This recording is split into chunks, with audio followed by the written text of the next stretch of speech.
If you want to have a baby, have you stopped and really asked yourself why? And then even further, have you asked, who do I need to become in order to fulfill that why? Hey y'all, welcome back to Trimester Zero. I'm Martisa, if you're new here, a Black queer feminist homemaker, gardener, and hopefully soon to be first-time mama. On this channel, I share my preconception journey, all things queer family building, wellness, and joy.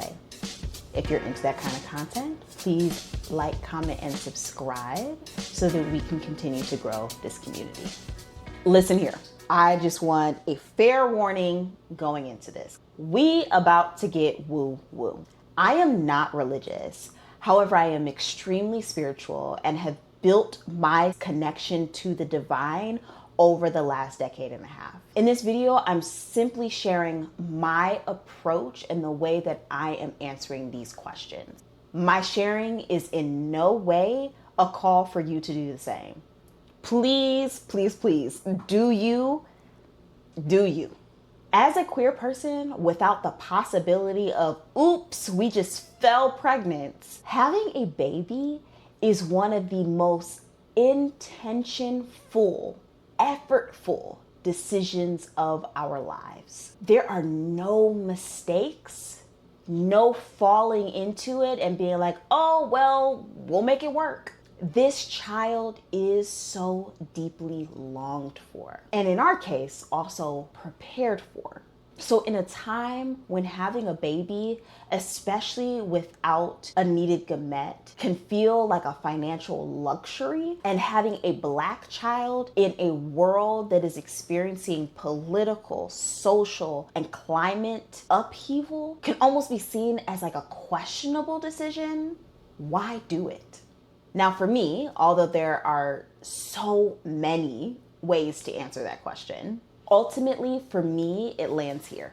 The world needs more radically minded and raised humans. The world needs more humans that know that they are deeply and unmistakably loved and cared for. Children who are raised with a sense of possibility and a political and social consciousness.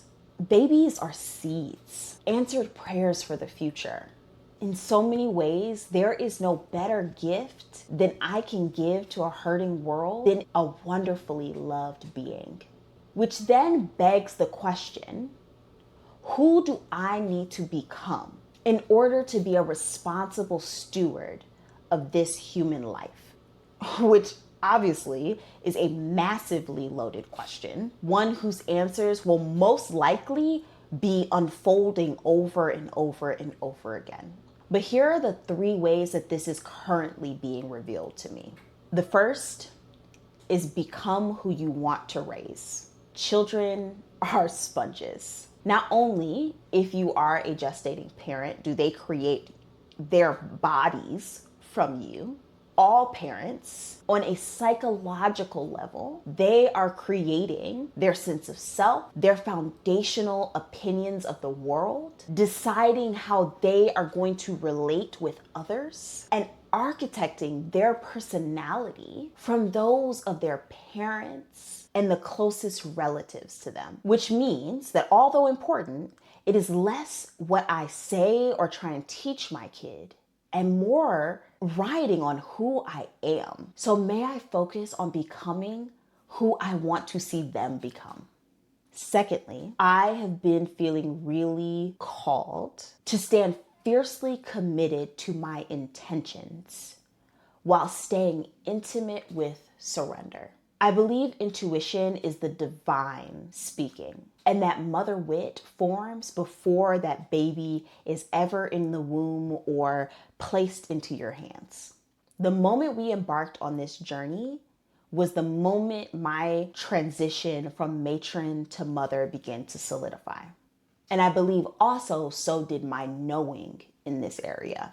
And so fiercely honoring that knowing and the decisions that it has called me towards must be protected against fear, and the sway of other people's opinions, while also staying intimate with surrendering to the current of the universe and the divine orchestration of my child's spirit. Because I believe deeply that even before that child is here, that spirit is already lining up what is needed for them to have the life experiences, the spiritual awakening that they are needing here on this life. And then the last way that this answer is being revealed to me in this moment is that I was raised in a beautifully matriarchal family structure. I am the child of not only my mother, but my grandmother, my auntie, and my older cousin, two of whom are no longer here with us, and I hope are walking with the spirit of my child now. I believe deeply that a spirit chooses, for better or for worse, the ancestral lineage that they are going to be born into for whatever spiritual quest that they need in this life. And for that reason, my prayer is to become a mother that my ancestors and my elders can be proud of.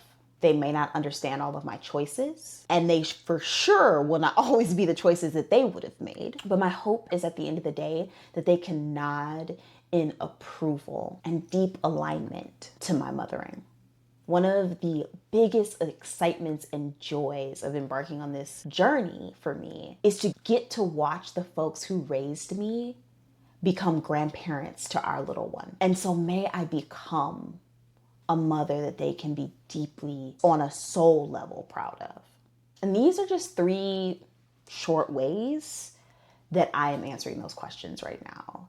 Obviously, they are massive and deeply personal and connected to how I see the world and how I understand the universe and how I understand the divine. And I won't pretend like I have it all figured out or that I ever will have it all figured out. Motherhood, parenthood, like most sacred things, doesn't just hand you a clean answer. It just keeps asking you to become differently over and over and over again for the rest of your life. So I'll leave you with the same questions I started with, except they'll be yours now. If you're building towards a baby, have you stopped and really asked yourself why? And then after, have you asked yourself, who do you need to become to fulfill that why? And friends, that is the end of our Preconception series. I really wanted to document my process and what this season has entailed for me. Preconception can be as long as you make it, but for me, it is going to continue until that pregnancy test says positive. I am so grateful that you are here on this journey with me. If you've enjoyed this series, please like, comment, and subscribe. And I will see you in the next video. Bye, friends.